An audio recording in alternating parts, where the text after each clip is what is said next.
За миний хувьд гэх юм бол би 2023 оны 5 сард клубтэй нэгдсэн. За одноо найзынхаа урилгаар, одоко найзынхаа урилгаар нэгдээд дөнгөж сар болсныхоо дараа бид хэд бөөндөө нийлж аваад аялал захиалаад 22 хүн Япон руу явсан байгаа. Хамгийн анхныхаа аяллыг хийх гээд тэр бол үнэхээр мартагдахааргүй маш гоё. Тэгээд дээрээс нь Японоос ч ихснийг хэлэх үнэхээр гоё дурсамжтай аялал болсон. За энэ зураг дээр харагдаж байгаа Princess гэдэг cruise line-ы Diamond Princess гэдэг онгоцоор явсан. Энэ бол хэв маягийн хувьд гэх юм бол яг Titanic гэсэн үг. За тэгээд хэмжээний хувьд гэх юм бол Titanic-аас 3 дахин том, аврах том явдаг онгоц биш ээ. Явдаг хот гэж хэлж болно. За тэгээд тэр хот дотор маань бол ер нь бүх юм байж байгаа. За тэгээд онгоцоо хараад маш их баярлаад бид хэд 20 хоёулаа явсан. 9 хоногийн аялал захиалсан. За тэгээд 2 улсын 5 бомтоор явсан гэсэн үг. Нийтдээ 74 хоноод ингээ 9 хоног явсан.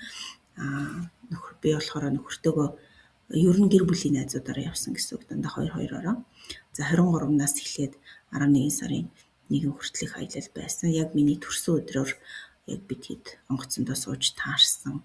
Тэгээд энэ дээр аяллахаа клубийнхаа найзуудтай болон нөгөө крузийнх нь өөрсдийнх нь крүүтэй хамттан ингээд гоё дуу мод болуулаад хизээч мартагдахааргүй гоё төрсөн өдрийг бол тэмдэглэсэн байж байгаа. За онгоцны хувьд гэх юм бол entertainment болон хоол тэгээ байрлах өрөө гээд за тэгээд үйлчилгээ сервис, бомтуудын хураамж гээд бүх зүйлүүд нь нэг дөрөв багтцсан үнийг бол төлсөн. Дараагийнхаа слайдн дээр би ямар хэмжээний мөнгө төлсөн бэ гэдгийг товчхон хэлээд явъя. За энэ бол Йокохама бомт гэж Токиогийн Йокохама бомтоос манай хөлөг онгоц маань хөдөлсөн. За тэгээд 9 хоногийн аялал байсан. Принцессийн хувьд болохоор технологи нь нэлээд хөгжсөн онгоц гэж хэлж болно. За энэ нөгөө зурагт харагдаж байгаа медальон гэдээ болгодог. Медальон дээр бол ингээд өөрсдийнх нь нэр нь онготойгоо байж идэг. За энийг болохоор өрөөнийхөө хаалгыг онгойлгох, тэгээ энэ тэнд захиалга өгөх, за казинод тоглох ч гэдэг юм үү те, эсвэл лаунж баруудад нь ороод уух юм захиалах ч гэдэг юм иймэрхүү байдлаар ашиглаж болно. Мөн ингээд хаасайгуу байдаг онгоцон дээр хаасайгуу зурагчд байдаг. Тэгээд айгуу гой зураг авч өгдөг. Тэр зургаа хөдөлтөж авахтаа хүртэл бид нэр медальон уншуулад зураг авчиж болдог. Дараа нөгөө аяллаа төгсгөл бид нэр онгоцноос буухтаа төлбөрөө төлөөд бодог гэсэн үг. Яг ингээд тухайн үед ингээд дэлгүүрээс юм авч байгаа юм шиг төлбөр төлдөггүй. Тэр өрөөнд ингээд миний уншуулсан картн дээр миний өрөөний биелэн дээр ингээд нэмэгдээд яваад байдаг гэсэн үг.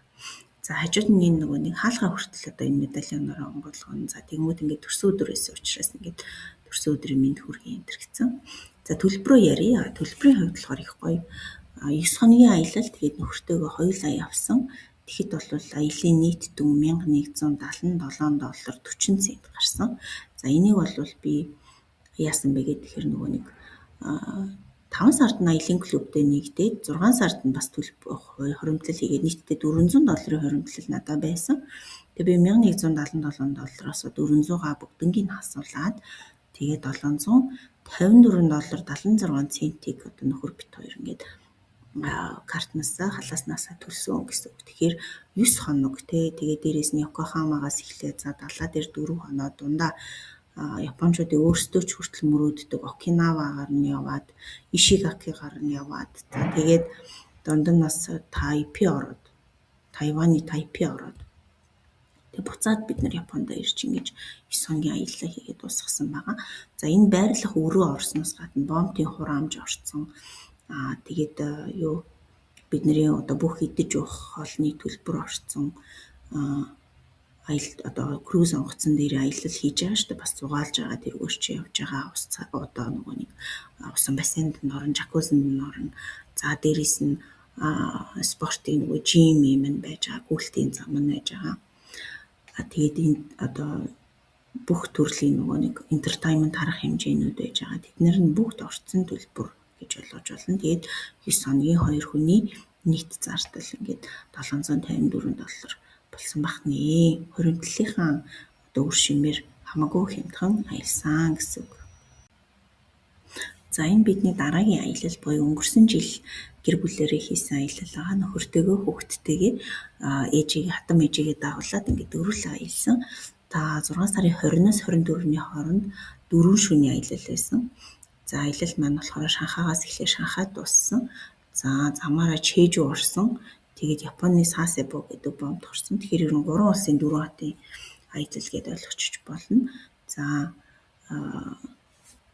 аяллахаа үнийн дүнгийн таад танилцуулъя. Өмнөх аяллыг бодох юм бол хоног нараа цөөхөн гэсэн үг байхгүй. Өмнө бид нэр сонсон бол энэ удаагийнхаа аялал дээр 4 хоног явсан гэсэн үг. За аяллахаа үнийн дүнгийн яриа. За тэгээ маршрутын хувьд болохоор Шанхайгаас эхлээд Шанхайд дуусч байгаа. За тэгээд Чежу болон Сасебо орсон байгаа. За үнэ нь болохоор $1908.50 болсон байна. За энийг бол нөгөө би өмнөх аяллаас жил гарны дараа захиалж байгаа болохоор надад хуримтлал нэлээд цугларсан байсан. Тэгээд нийт аяллаа үнийн дүнгийнхаа би 50%-ийг нь буюу $940-ыг нь би хуримтлалаас асуулсан.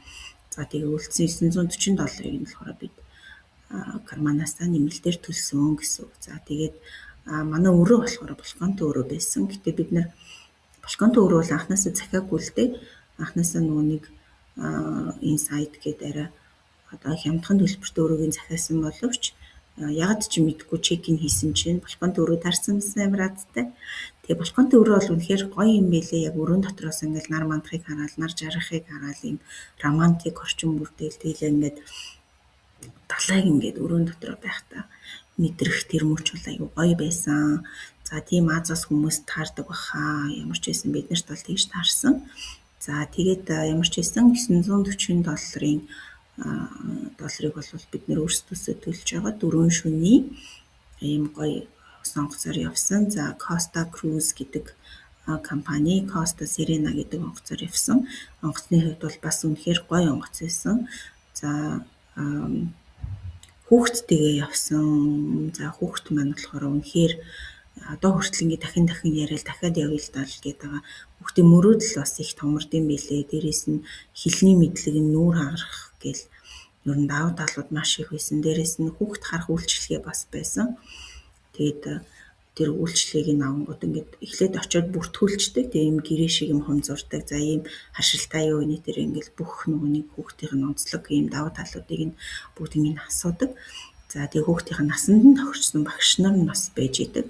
Өсвөр насны хүүхдтэй юм бол бас арай одоо өөртөө ингээд сакс макс тоглодог ч юм уу, пинг понг тоглодог ч юм уу те. Эсвэл ингээд VR үздэг ч юм арай өөр төрлүүд байсан. За харин нөгөө цэцэрлэгийн насны хүүхдээс учраас яг мууийнх нь хүүхдүүдтэй хамттан тоглуулад юм зуруулаад хооронд нь танилцуулаад тэгээ хамттан ингээ хоолунд идээд явчт юм билээ амар хөрхөн. Тэгээ тэр төлбөр нь бас энэ төлсөн төлбөртөө бас багтцсан байдаг.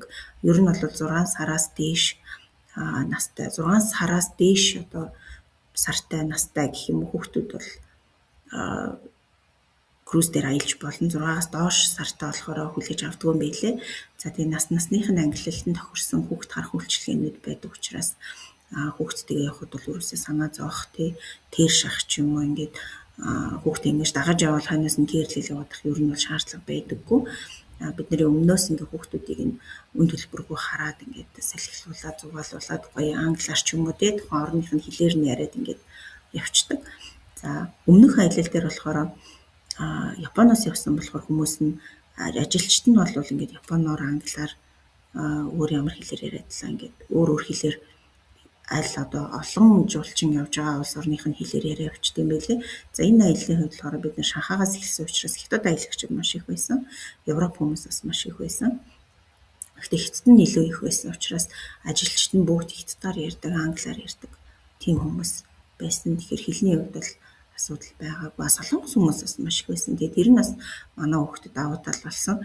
Яг нөгөө Солонгост нэг жил цэцэрлэгт явчаад аягүй сайн ярьдаг дээрээ байсан болохоор нөгөө энэ онгоцон цуугаад явангууд ингээд Солонгос хүүхдтэй найзуулаад аав ээжтэй юм яриад явахаар аягүй өөрт нас их гоё байсан. Тэгээд манай хүүхд 3 шөнө бүжиглсэн би дагаж явж яваад болсон өөр амар ядарсан гэхгүй.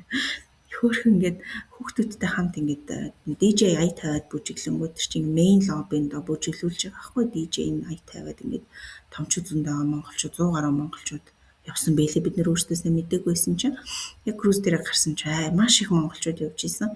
Тэгэл өхөрдөл бүжиглж яхад нь бүгд ингээд торч зогсчоод өхөрдөө бүжиглүүлээд байсан. Бас нэг хятад охин байсан. Тэр хоёр нийлээд өстө бутавсан. За тэр ч яав. За ямар ч байсан хүүхэд бол үнэхээр дуртай байт юм элэ. Тэгээд зөвлөж эхлэхэд бас нөгөө нэг хүүхдийн мөрөөдөл бас их томордог. Дээрээс нь сэлж сурмаар байна тий. Олон улсын найзуудтай болдог. Хэлнийх нь одоо хөгжил хэлнийх нь чадамж нь бас хамаагүй дэвшилдэг.